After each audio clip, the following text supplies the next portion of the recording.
The First Book of Samuel, Chapter 1.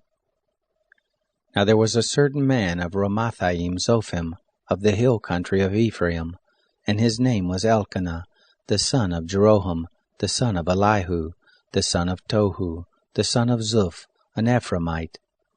And he had 2 wives. The name of the one was Hannah, and the name of the other Peninnah. And Peninnah had children, but Hannah had no children. This man went up out of his city from year to year to worship and to sacrifice to the Lord of hosts in Shiloh. The 2 sons of Eli, Hophni and Phinehas, priests to the Lord, were there. When the day came that Elkanah sacrificed, he gave to Peninnah his wife, and to all her sons and her daughters portions. But to Hannah he gave a double portion, for he loved Hannah, but the Lord had shut up her womb. Her rival provoked her sorely to make her fret, because the Lord had shut up her womb.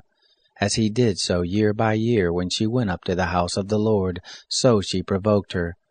Therefore she wept and did not eat. Elkanah her husband said to her, Hannah, why do you weep? And why don't you eat? And why is your heart grieved? Am I not better to you than 10 sons? So Hannah rose up after they had eaten in Shiloh and after they had drunk. Now Eli the priest was sitting on his seat by the doorpost of the temple of the Lord. She was in bitterness of soul and prayed to the Lord and wept sore. She vowed a vow and said, Lord of hosts, if you will indeed look on the affliction of your handmaid and remember me, and not forget your handmaid, but will give to your handmaid a man-child, then I will give him to the Lord all the days of his life, and there shall no razor come on his head. It happened, as she continued praying before the Lord, that Eli marked her mouth. Now Hannah, she spoke in her heart, only her lips moved, but her voice was not heard. Therefore Eli thought she had been drunken. Eli said to her, How long will you be drunk? Put away wine from you. Hannah answered, No, my lord, I am a woman of a sorrowful spirit. I have drunk neither wine nor strong drink, but I poured out my soul before the Lord. Don't count your handmaid for a wicked woman, for out of the abundance of my complaint and my provocation have I spoken. Then Eli answered, Go in peace, and the God of Israel grant your petition that you have asked of him. She said, Let your handmaid find favor in your sight. So the woman went her way and ate, and her facial expression wasn't sad any more. They rose up in the morning early and worshipped before the Lord, and returned and came to their house to Ramah, and Elkanah knew Hannah his wife, and the Lord remembered her. It happened, when the time was come about, that Hannah conceived, and bore a son, and she named him Samuel, saying, Because I have asked him of the Lord. The man Elkanah and all his house went up to offer to the Lord the yearly sacrifice and his vow. But Hannah didn't go up, for she said to her husband, I will not go up until the child be weaned, and then I will bring him, that he may appear before the Lord, and there abide forever. Elkanah her husband said to her, Do what seems good to you. Wait until you've weaned him. Only let the Lord establish his word. So the woman waited and nursed her son until she weaned him. When she had weaned him, she took him up with her, and 3 bulls, and 1 ephah of meal, and a bottle of wine, and brought him to the house of the Lord in Shiloh, and the child was young. They killed the bull, and brought the child to Eli. She said, O my Lord, as your soul lives, my Lord, I am the woman who stood by you here praying to the Lord. For this child I prayed, and the Lord has given me my petition which I ask of him. Therefore also I have granted him to the Lord. As long as he lives, he is granted to the Lord. He worshipped the Lord there. Chapter 2. Hannah prayed and said, My heart exalts in the Lord. My horn is exalted in the Lord. My mouth is enlarged over my enemies, because I rejoice in your salvation. There is none holy as the Lord, for there is none beside you, neither is there any rock like our God.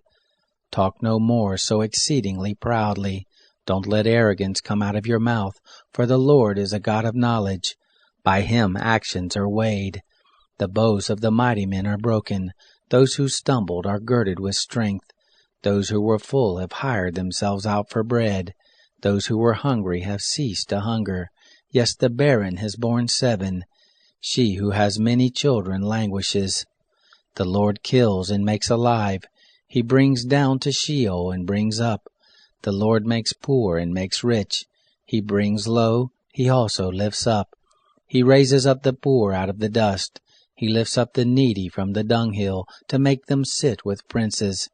Inherit the throne of glory, for the pillars of the earth are the Lord's. He has set the world on them. He will keep the feet of his holy ones. But the wicked shall be put to silence in darkness, for by strength shall no man prevail. Those who strive with the Lord shall be broken to pieces. Against them will he thunder in the sky. The Lord will judge the ends of the earth. He will give strength to his king, exalt the horn of his anointed. Elkanah went to Ramah to his house. The child did minister to the Lord before Eli the priest. Now the sons of Eli were base men. They didn't know the Lord. The custom of the priest with the people was that when any man offered sacrifice, the priest's servant came, while the flesh was boiling, with a flesh hook of 3 teeth in his hand, and he struck it into the pan or kettle or cauldron or pot. All that the flesh hook brought up, the priest took. So they did in Shiloh to all the Israelites who came there. Yes, before they burned the fat, the priest's servants came and said to the man who sacrificed, Give flesh to roast for the priest, for he will not have boiled flesh of you, but raw. If the man said to him, They will surely burn the fat first, and then take as much as your soul desires, then he would say, No, but you shall give it to me now, and if not, I will take it by force. The sin of the young men was very great before the Lord, for the men despised the offering of the Lord. But Samuel ministered before the Lord, being a child, girded with a linen ephod. Moreover, his mother made him a little robe, and brought it to him from year to year, when she came up with her husband to offer the yearly sacrifice. Eli blessed Elkanah and his wife, and said, The Lord give you seed of this woman for the petition which was asked of the Lord. They went to their own home. The Lord visited Hannah, and she conceived, and bore 3 sons and 2 daughters. The child Samuel grew before the Lord. Now Eli was very old, and he heard all the things his sons did to all Israel, and how that they lay with the women who served at the door of the tent of meeting.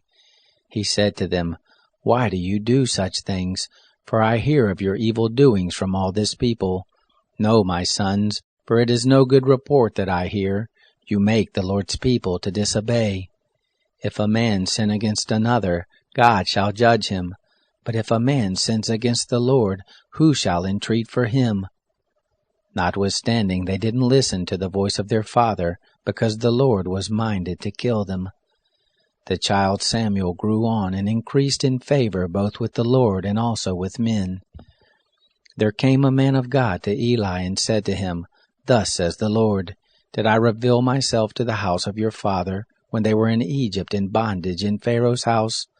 And did I choose him out of all the tribes of Israel to be my priest, to go up to my altar, to burn incense, to wear an ephod before me? And did I give to the house of your father all the offerings of the children of Israel made by fire? Why do you kick at my sacrifice and at my offering, which I have commanded in my habitation, and honor your sons above me, to make yourselves fat with the best of all the offerings of Israel my people? Therefore the Lord, the God of Israel, says, I said indeed that your house and the house of your father should walk before me forever. But now the Lord says, Be it far from me, for those who honor me I will honor, and those who despise me shall be lightly esteemed. Behold, the days come, that I will cut off your arm, and the arm of your father's house, that there shall not be an old man in your house. You shall see the affliction of my habitation, and all the wealth which God shall give Israel, and there shall not be an old man in your house forever. The man of yours, whom I shall not cut off from my altar, shall be to consume your eyes, and to grieve your heart, and all the increase of your house shall die in the flower of their age. This shall be the sign to you that shall come on your 2 sons, on Hophni and Phinehas. In one day they shall both die. I will raise up a faithful priest that shall do according to that which is in my heart and in my mind, and I will build him a sure house, and he shall walk before my anointed forever. It shall happen that every one who is left in your house shall come and bow down to him for a piece of silver and a loaf of bread, and shall say, Please put me into one of the priest offices, that I may eat a morsel of bread. Chapter 3. The child Samuel ministered to the Lord before Eli.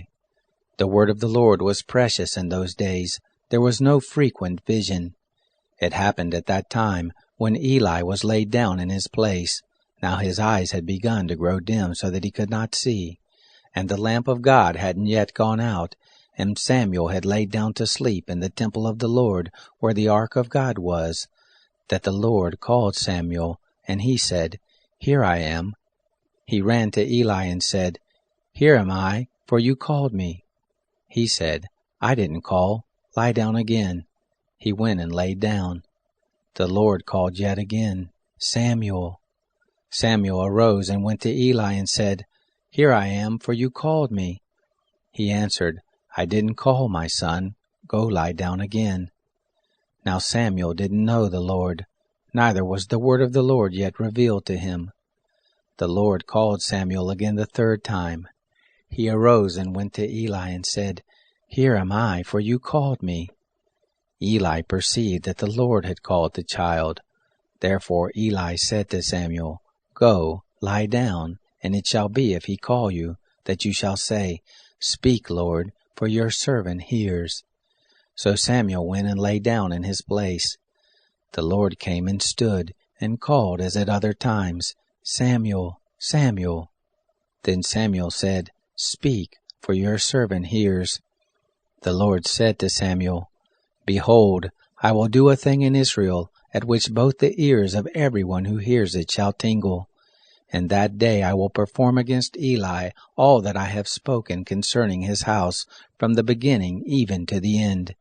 For I have told him that I will judge his house forever, for the iniquity which he knew, because his sons did bring a curse on themselves, and he didn't restrain them.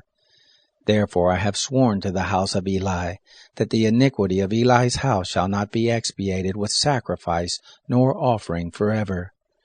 Samuel lay until the morning, and opened the doors of the house of the Lord. Samuel feared to show Eli the vision. Then Eli called Samuel and said, Samuel, my son. He said, Here I am. He said, What is the thing that the Lord has spoken to you? Please don't hide it from me. God do so to you, and more also, if you hide anything from me of all the things that he spoke to you. Samuel told him everything, and hid nothing from him. He said, It is the Lord. Let him do what seems good to him. Samuel grew, and the Lord was with him, and did let none of his words fall to the ground.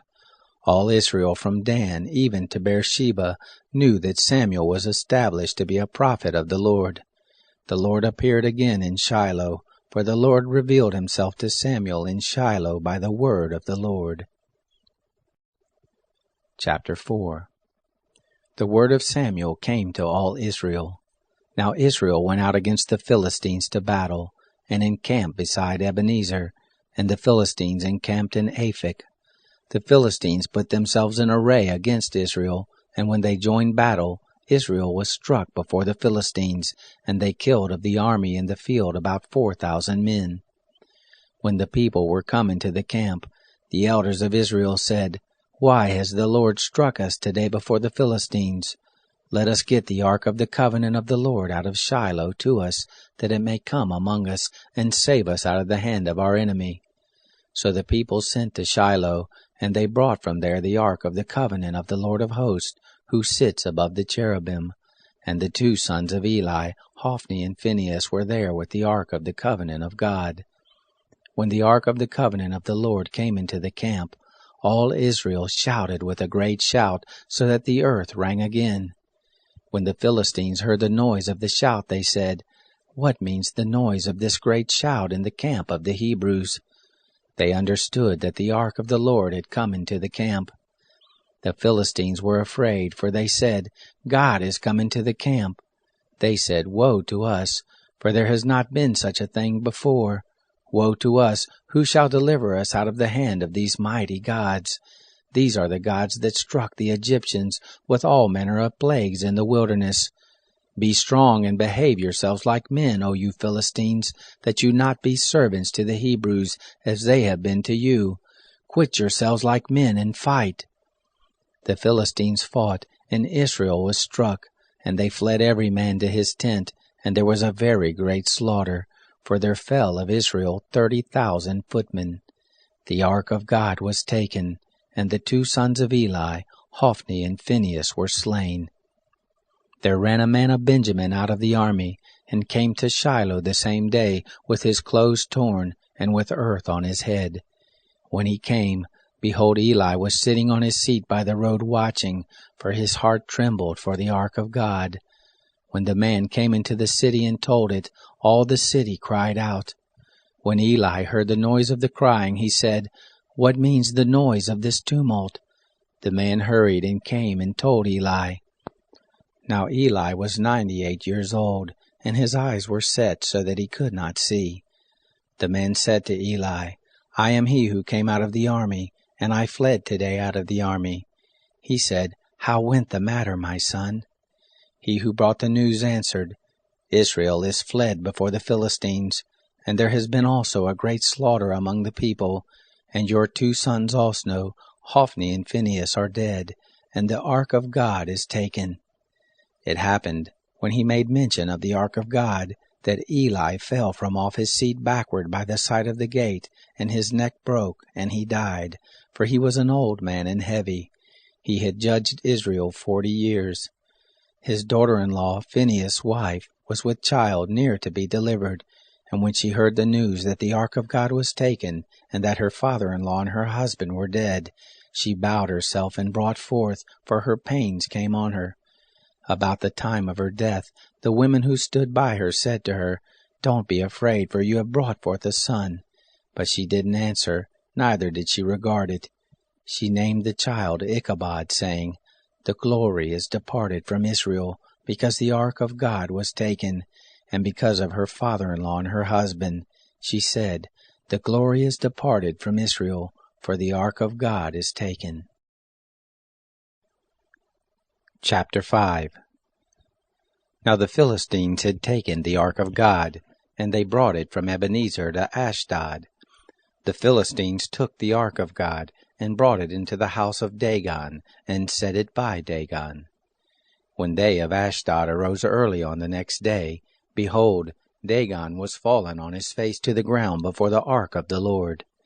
They took Dagon and set him in his place again. When they arose early on the next day, behold, Dagon was fallen on his face to the ground before the ark of the Lord, and the head of Dagon and both the palms of his hands lay cut off on the threshold. Only the stump of Dagon was left to him.